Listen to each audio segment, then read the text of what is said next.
Okay, well, now, on the foreign investment issue, and clearly what they're trying to deal with here, they're either tapping into it or they're trying to deal with this perception that foreigners are buying up the farm. How are they going? Well, I think as a piece of politics, this discussion paper was really smart because it managed to allow the dries in the Liberal Party to talk to the investment community and say, look, it's a lower threshold for agricultural investment to be scrutinised by FIRB, but the actual test by which they'll be assessed is exactly the same. We've held off the sort of Barnaby Joyce forces in the National Party.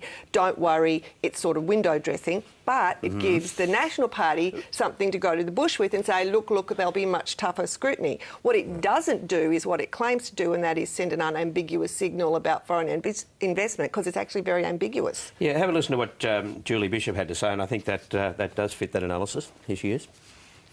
There seems to be a perception fuelled by misinformation that far more of Australia's land is owned by foreign companies or foreign interests, when in actual fact it's a fraction of it. As I travel around the country, people raise with me a concern, are we allowing too much land to be bought up by foreign interests? And so we decided that it was an issue and that we needed to put the facts out there. I'm saying the media is reporting on concerns that are being expressed, and yes, some of them come from the National Party.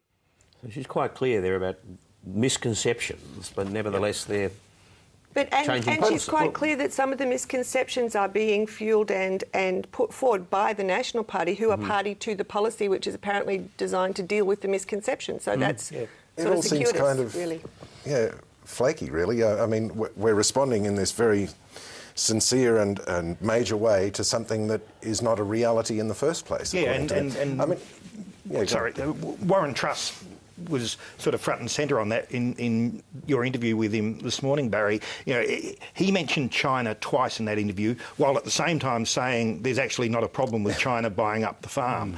Now, this is a big issue in Queensland, and I think that this policy and the way that they're framing it shows that they're very worried about that last Senate seat in Queensland. They know that Bob Katter's out there. They know that Bob Katter is going after that Senate seat, and on the Queensland state election, he would probably win it. And Bob Katter's two big policies are against fly-in, fly-out workers for the mining sector and against selling the farm to overseas, in particular Chinese interests. And a lot of the, not so much the reporting, but some of the talkback radio suggests that the Chinese are not only buying up the land, they're employing Chinese and they're sending all the produce back to China. They're basically using Australia as a farm to feed the Chinese. Yeah, which isn't true.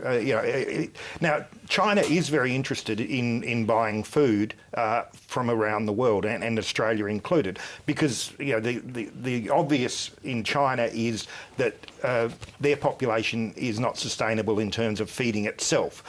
China can't feed its own people. We export food. 70% of our produce is exported.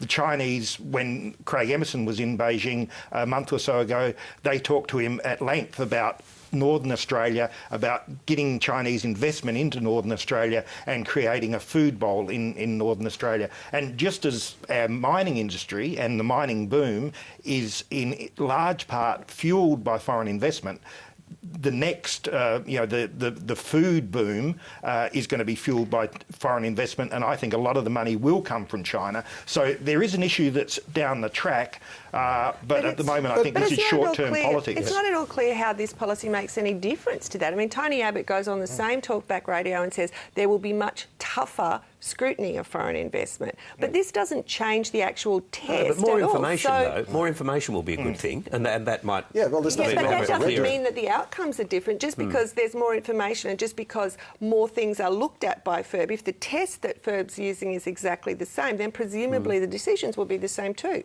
Yeah, but with Queensland, where I think this perception is probably as strong as anywhere, if not stronger, Queensland has had a foreign register, a register of foreign land holdings in place for about 20 years now. It hasn't stopped the perception that we're selling the farm and we're not going to... The thing you hear in Queensland all the time is if we keep going like this, we won't be able to feed ourselves, which is a complete nonsense. For perceptions anyway. Is it a paper, though, that can at least manage the internal conflicts and tensions within the coalition? Can it do that? Yes, it does do that. For that, it's a success. Yeah, it'd be interesting to see what happens after the election. One other very interesting thing about the paper was that something that Tony Abbott said when he was in Beijing, where he talked about having a ceiling on investment by state-owned enterprises, that disappeared. That wasn't heard of again. Now that scared the Chinese enormously. They saw it as racist and they saw it as directly aimed at them.